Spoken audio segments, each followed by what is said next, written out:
Warahmatullahi wabarakatuh. Salam sejahtera bagi kita semua.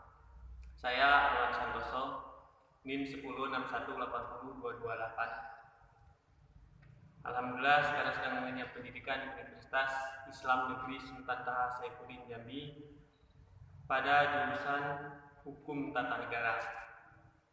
Jadi maksud dan tujuan dalam pembuatan video ini yaitu untuk melengkapi ujian akhir semester pada mata kuliah Hukum Lingkungan yang dibimbing langsung oleh beliau Pak Ceti Haryanto.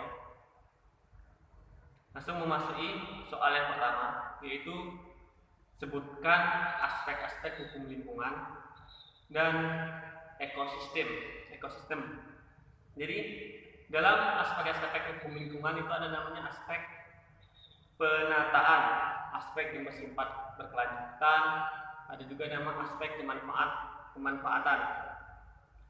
Hukum lingkungan adalah kesatuan ruang dengan semua benda, daya, keadaan, dan makhluk hidup termasuk manusia dan perilakunya yang mempengaruhi alam itu sendiri, kelangsungan berkehidupan, kesejahteraan manusia, serta makhluk hidup lainnya. Ada juga perlindungan dan pengelolaan lingkungan hidup ini adalah upaya sistematis dan terpadunya dilakukan untuk kelestarian fungsi lingkungan hidup dan mencegah terjadinya pencemaran atau kerusakan lingkungan hidup yang meliputi perencanaan, pemanfaatan, pengendalian, pemeliharaan, dan pengawasan serta penegakan hukumnya. Dalam pembangunan lingkungan hidup yang bersifat berkelanjutan, ini adalah upaya sadar dan terencana yang memadukan aspek lingkungan hidup, sosial, ekonomi, dan strategis pembangunan untuk menjamin keutuhan lingkungan hidup serta keselamatan, kemampuan, kesejahteraan, dan mutu hidup generasi masa kini dan masa depan yang akan datang. Tentang ekosistem. Jadi ekosistem itu adalah tatanan unsur lingkungan hidup yang merupakan kesatuan utuh menyeluruh dan saling mempengaruhi dalam membentuk keseimbangan stabilitas, produktivitas, dan lingkungan hidup. Ada juga dalam ekosistem ini pelestarian dan fungsi lingkungan hidup. Rangkaian upaya ini adalah untuk memberi kelangsungan daya dukung dan daya tampung hidup. Ada juga namanya dalam ekosistem adalah UKL atau UPL. Ini upaya pengelolaan lingkungan hidup dan upaya pemantauan lingkungan hidup. Ini adalah pengelolaan pemantauan terhadap usaha atau kegiatan yang terdampak penting terhadap lingkungan hidup dan berlaku lagi proses pengambilan keputusan tentang penyelenggaraan atas kegiatan. Dan masih banyak lagi tentang lingkungan hidup aspek-aspek ini. Mungkin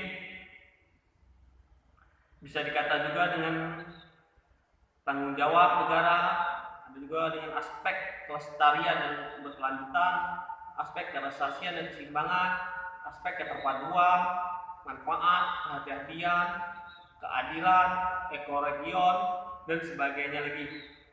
Baik tata kelola pemerintahan dengan baik.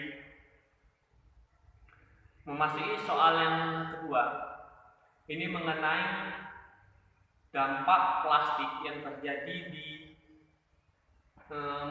di negara kita, Indonesia. Bagaimana menganalisis tentang terjadinya dampak plastik dan bagaimana penegakan hukum dalam berbasis hukum lingkungan.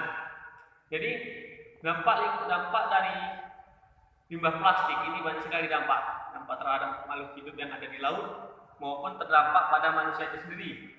Bahkan sebenarnya ini jadi PR untuk pemerintahan Indonesia karena Indonesia adalah penyumbang sampah terbesar kedua se-Asia Tenggara, yang pertama itu Tiongkok. Jadi dengan banyaknya sampah ini mengakibatkan terumbu karang rusak, ekosistem yang di dalam laut menjadi rusak, tidak berkembangnya ikan dengan cepat, dan terjadinya dampak pada penghasilan nelayan yang ada di sekitar, kurangnya pendapatan. Jadi dengan Kejadian-kejadian ini mulailah kita sadar untuk tidak membuang sampah sembarangan, dan untuk PR pemerintah yang katanya supaya ada penegak hukum yang jelas terhadap pembuangan sampah di laut maupun limbah-limbah sampah yang terjadi. Memasuki langsung aja soal yang ketiga, yaitu bagaimana menganalisis tentang lingkunganmu dan permasalahan yang terjadi di lingkunganmu, dan bagaimana memberi solusi permasalahan-permasalahan yang jadi di lingkunganmu. Jadi saya berada di lingkungan yang 2 tahun ini yang setahun ini belakangan ini terjadi namanya illegal drilling. Jadi illegal drilling itu adalah pengoboran minyak secara ilegal dan bersyarat. Ini terjadi di Desa Buku, Kecamatan Bajubang, Kabupaten Batanghari. Ini dampaknya sangat luar biasa terhadap illegal drilling. Pertama, rusaknya sungai, langsung rusaknya jalan, dan rusaknya lingkungan yang berada di dekat illegal drilling sangat-sangat rusak. Dan ini sebenarnya sudah berapa kali sering diproses dengan hukum, tapi masih juga berulang karena illegal drilling ini sudah menjadi mata pencarian masyarakat. Ini PR untuk pemerintahan Kabupaten Batanghari supaya membuka lapangan pekerjaan dan